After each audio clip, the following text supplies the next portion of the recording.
Bom, a gente vai falar agora de dois assuntos na área ambiental, que é o crime ambiental no estado do Amazonas e uma pesquisa que dá o desmatamento, a devastação como a maior preocupação ambiental dos brasileiros. E para falar sobre esses temas, o nosso colunista Wagner Ribeiro, professor do Departamento de Geografia da USP e do Programa de Pós-Graduação em Ciência Ambiental. Oi, Wagner, bom dia, seja bem-vindo.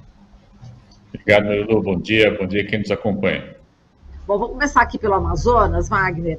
Bom, a gente sabe que o Amazonas saltou de quarto estado no ranking de desmatamento, devastação da Amazônia em 2020 para o segundo lugar em 2021, de acordo com o relatório anual de desmatamento do MAP Biomas. Portanto, a gente percebe, né, que nesses anos de governo Bolsonaro, o estado, né, esse estado da Amazônia, que era, né, exemplo aí de preservação, passou desse status para um outro, né, que é o epicentro de conflitos socioambientais. Não é isso, Wagner?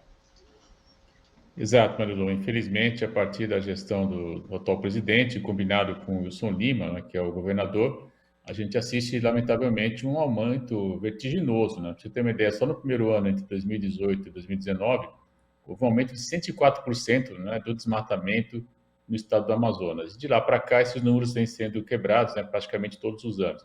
Verificou-se agora nesse ano um ligeiro recuo, mas infelizmente a tendência de alta, né, ela prevalece. Quando você cresce muito, quando você recua 5%, enfim, comparado com o início da gestão dessa dobrada Wilson Lima e Jair Bolsonaro, você tem de fato uma tendência elevadíssima, né, de desmatamento.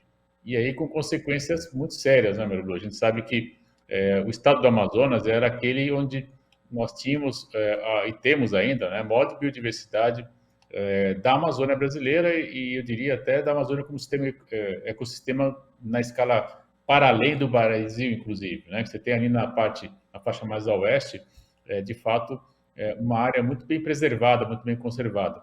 É justamente nessa área que você tem também a questão da fronteira com outros países amazônicos e por essa razão, entre outras, né? Com a justificativa de controlar, entre aspas, a fronteira, há um projeto velado, não explícito, né, de ocupação dessa fronteira, de permitir que ela seja de alguma maneira desmatada para ter a presença, entre aspas, né, de atividade econômica, de modo a você, a partir daí, então, ter um certo controle, como se isso fosse a garantia de controle, por exemplo, de área fronteiriça. Então, você passa a ter um estímulo, né, ao desmatamento, aos atos ilícitos, para que, por meio da presença da atividade econômica, você tenha também o controle geopolítico de uma vasta área na qual o Estado brasileiro está pouco presente, né? E aí a gente começa a assistir as consequências disso tudo, né? Por exemplo, assassinato de ambientalistas, jornalistas, né? Lideranças que de alguma maneira se opõem claramente, né, a esse modelo de devastação que, entre outras coisas, né, também agride frontalmente os povos originários, inclusive, Maria, no caso do estado do Amazonas, povos isolados, que têm como alternativa não ter contato, né, com a civilização, entre aspas, né, de matriz ocidental, como é o caso da brasileira, e tudo isso acaba, então, sendo posto em xeque, né, sendo colocado em risco a partir dessa dobrada aí, Bolsonaro e o Soninho. Exato. E, bom, como você falou, nessa região de fronteira, né, com o Peru e com a Colômbia, e exatamente nessa região, né, do estado do Amazonas, como você disse, né, tem aí a população indígena e tem a maior população de índios isolados, né, voluntários do mundo, quer dizer, é um patrimônio nosso, não é isso? E que já está sendo atacado justamente por essa exploração aí de recursos naturais, como minério, águas, madeira, enfim, está colocando em risco essa população, né, Wagner? Sem dúvida, Maria. Nós estamos falando de um patrimônio que transcende, inclusive, ao próprio território brasileiro, né? Nós estamos falando de um patrimônio da humanidade. Quando você tem um grupo isolado, o quanto de conhecimento, quanto de matrizes culturais distintas da nossa, quanto conhecimento de manipulação da própria mata, da floresta, né? Quanto conhecimento de eventuais fármacos que eles desenvolveram, né? A partir de domínio de ervas, enfim, que ocorrem na área, né? Quantos ritos, né? Quantos hábitos alimentares distintos, nós estamos tendo a oportunidade, né? Perdendo a oportunidade, na verdade, de conhecer, de conviver, de enriquecer o nosso próprio arsenal cultural, né? Então, é também uma prática, infelizmente, né, genocida, etnocida, eu diria até, que busca aí dizimar o outro, dizimar o diferente, né? Com argumentos que a gente tem assistido aí pelo governo federal, né? Frequentemente repetido, estímulo à mineração, práticas agrícolas, enfim, tentar, entre aspas, fazer com que os povos originários tenham, na verdade, a assimilação do nosso modo de vida, o que, na verdade, é uma afronta, né, às tradições culturais desses povos. Na verdade, nós deveríamos aprender a conviver com a maneira pela qual eles se organizam, porque, no mínimo, teríamos aí a capacidade de ter um refúgio, né, na mata, em caso de algum tipo de problema ambiental mais sério. Eu sempre digo aos meus alunos, inclusive na aula de ontem estávamos comentando também, o quanto que esses refúgios ambientais, né, são fundamentais, por exemplo, em caso de algum tipo de catástrofe ambiental de maior monta, né? Se nós nos refugiarmos numa mata, eu brinco com eles, se você tiver um problema ambiental, você vai ficar numa área florestada ou você vai ficar na área urbana, né? E, evidentemente, que a área florestada oferece muito mais recursos, né? Você tem chance de encontrar água, encontrar algum tipo de alimento, enquanto que numa área urbana, né, se você tiver, como é que você vai conseguir alimentos, assim, se houver queda de energia, fornecimento de água, como é que você vai se organizar, né? E estar junto a esses povos é aprender, inclusive, a sobreviver numa situação extrema, né? Já que eles têm modos de vida que permitem a reprodução por séculos, né, de um certo estilo de vida. Então, na verdade, nós perdemos, sim, você tem razão, perde o país e perde a humanidade a não conhecer mais uma forma de organização cultural distinta da majoritária hoje, que é esse modelo de padrão capitalista, infelizmente. Agora, a parte do agronegócio está indo para lá já faz algum tempo, né, Wagner? A gente tem aí essa nova fronteira, né, de expansão do agronegócio, chamada aí a macro, não é isso? Na divisa aí do Amazonas, Acre e Rondônia. E, de acordo com o MAP Biomas, estou colocando aqui alguns dados, né, do MAP Biomas, para você comentar, Wagner. Segundo o MAP Biomas, em 3 anos, o Amazonas apareceu pela primeira vez na frente do Mato Grosso e do Maranhão.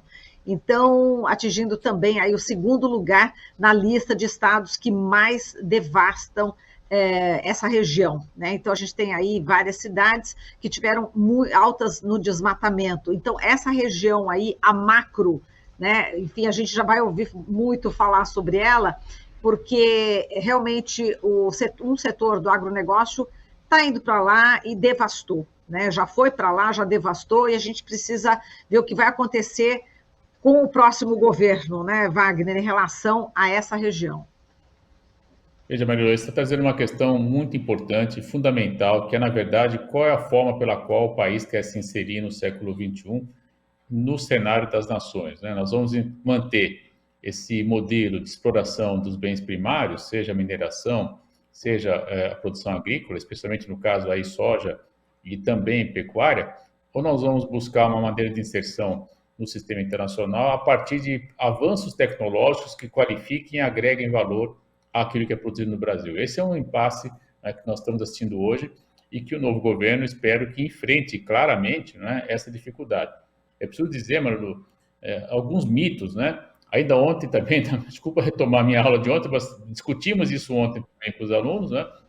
Nós tínhamos aí, por acaso, um aluno que é de Goiás, etc., falou, olha, lá em Goiânia todo mundo fala que o agronegócio alimenta o mundo. E eles falam que se parar de produzir, o mundo vai passar fome. Eu dizia, não, isso não é verdade, porque nós sabemos que a soja, por exemplo, embora tenha na China um grande comprador, né? E no caso chinês, a alimentação é importante, mas em grande parte do resto do mundo, onde a soja acaba sendo aceita como padrão de alimentação, ela é, na verdade, transformada em ração para gerar proteína animal. Então, ela não é, de fato, a grande fonte de alimentação do planeta, né, como se diz, né? E você pegar no próprio do Brasil, Marilu, onde que a soja entrou nos nossos padrões alimentares, na nossa dieta? Na margarina e no óleo de soja, vamos combinar que é isso, né? Tofu é um ou outro que come, não é todo dia também, né? Então, a soja ela não é, na verdade, aquilo que se diz, que se preconiza, né, de que ela é, de fato, o agronegócio responsável pela produção alimentícia do mundo. Não é verdade, né? No caso da produção pecuária, que é importante, você pegar o caso do estado de Rondônia, por exemplo, né? Ele me permite aqui fazer uma referência a um belíssimo trabalho de um pesquisador francês, mas especialista em Brasil, o professor Verterri, que fez uma tese de doutorado nos anos 70, e ele refez o trabalho agora, recentemente, fez um artigo belíssimo mostrando a vasta devastação que ocorreu em Rondônia, por exemplo. No caso de Rondônia, a soja presente associada muitas vezes, né, com a pecuária. Se você for ver também, esse modelo de pecuária extensiva que a gente assiste na Amazônia, ele é absolutamente desnecessário. Nós podemos ter uma produção mais eficiente, aí sim, com mais valor agregado, né? Com controle, inclusive, do território, você pode ter o gado confinado, enfim, né? Porque, na verdade, essa prática do gado solto ela é uma forma de ocupar a terra, nós sabemos disso, né? De tentar dar algum uso, muitas vezes, para terras que são griladas, né?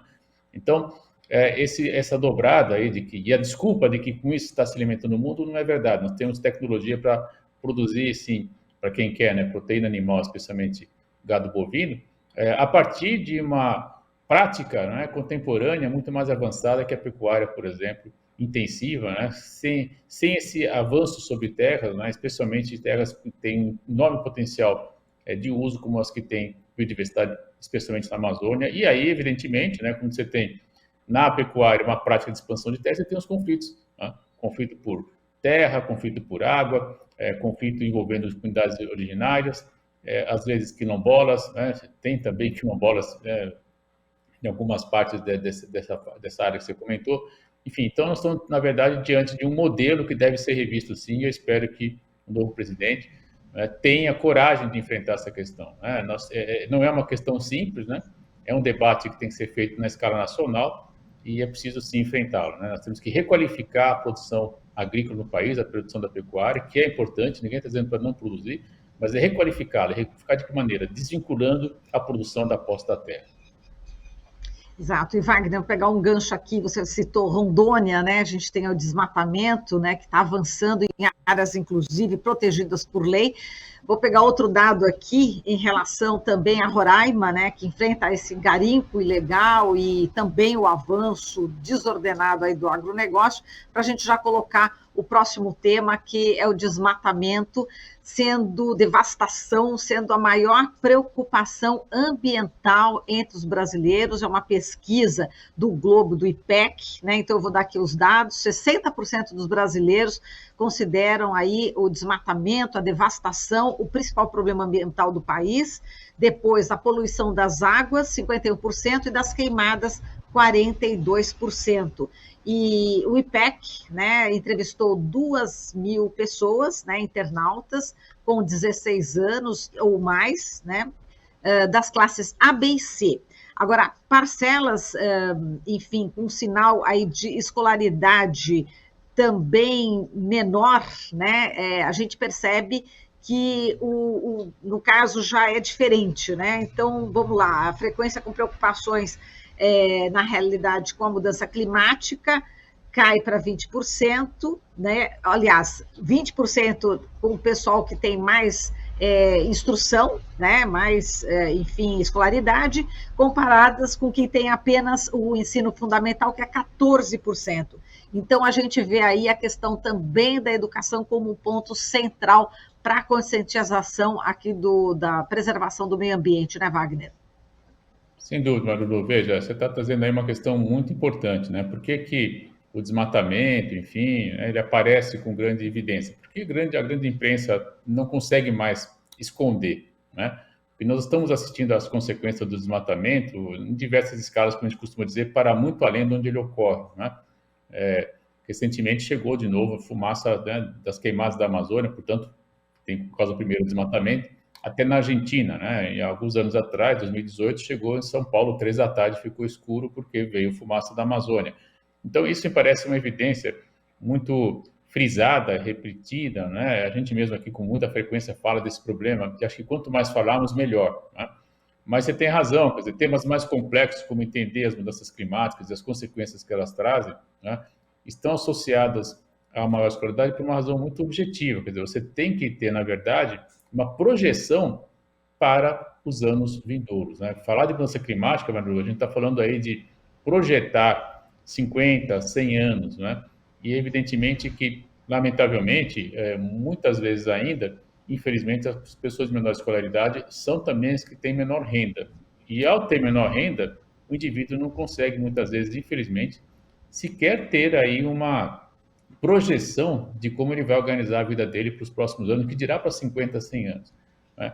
Essa discussão aparece também em algumas outras pesquisas. A Samira Crespo, uma socióloga ela tem uma pesquisa que ela faz já com alguma frequência, o que o Brasil pensa, o que o brasileiro pensa, né, e a brasileira, depois ela incluiu o brasileiro e a brasileira, sobre o meio ambiente. E essa questão aparece com muita frequência. Quer dizer, quando você tem de projetar cenários, como é que a gente vai...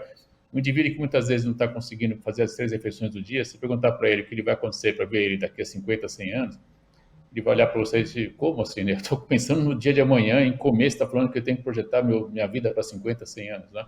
Essa é uma das razões pela qual as mudanças climáticas muitas vezes são pouco valorizadas, né? Tem até uma expressão que um autor inglês criou, o paradoxo das mudanças climáticas, e as pessoas vão perceber os problemas muito à frente de onde estamos hoje, né? E essa falta de sensibilização tão imediata, né? Quando na verdade nós já estamos assistindo, né? Veja, por exemplo, as chuvas intensas que estão ocorrendo agora, que até que são, elas não que elas não são esperadas, mas a intensidade que ela está ocorrendo, por exemplo, em algumas partes do Brasil, para agora já não é o momento ainda, né? Costumam vir um pouco mais à frente e não associado às baixas temperaturas que nós estamos tendo. Só para dar um elemento, né? Há pouco o Glauco estava comentando aí sobre o furacão que passou a oeste de Cuba, já está chegando na Flórida, enfim, nós estamos vendo uma intensidade também dos eventos extremos. Mas isso está muito longe, infelizmente, da população que, não por ter baixa renda, mas fundamentalmente, não por ter baixa escolaridade, mas infelizmente muitas vezes por ter baixa renda, né, não consegue sequer pensar no dia de amanhã, quanto mais pensar em projetar um cenário para 50, 100 anos. Mas, de qualquer modo, isso aumenta ainda mais a responsabilidade de quem tem essa clareza, e nós temos que tratar desse assunto, sim, porque, infelizmente, também essa população que acaba sendo a mais afetada por esses eventos extremos, né? É gente que fica com menos acesso à água, o preço do alimento, infelizmente, fica mais caro, porque você tem aí dificuldades de acesso à água para a produção agrícola, então você passa a ter aí então, toda uma rede, né, de problemas. Quando não, você tem as chuvas intensas que levam aí a problemas como enchentes, né, alagamento, deslizamento de encosta, enfim, uma série de consequências que vêm associadas a esses efeitos já presentes das mudanças climáticas, inclusive no território brasileiro. Então, me parece que é por isso que o desmatamento aparece em primeiro plano, né? A mudança climática vem um pouco depois. Exatamente. Bom, Wagner, a gente agradece aqui a sua participação por hoje, muitíssimo obrigada, e até semana que vem, já com um quadro diferente no Brasil, na área de política, mas a gente vai ter muito que comentar aí na próxima coluna sua, na semana que vem. Um abraço, até mais. Tchau, tchau, até lá. Falamos aqui com o Wagner Ribeiro, professor do Departamento de Geografia da USP e do Programa de Pós-Graduação em Ciência Ambiental. Estamos apresentando Jornal Brasil Atual. As notícias que os outros não dão.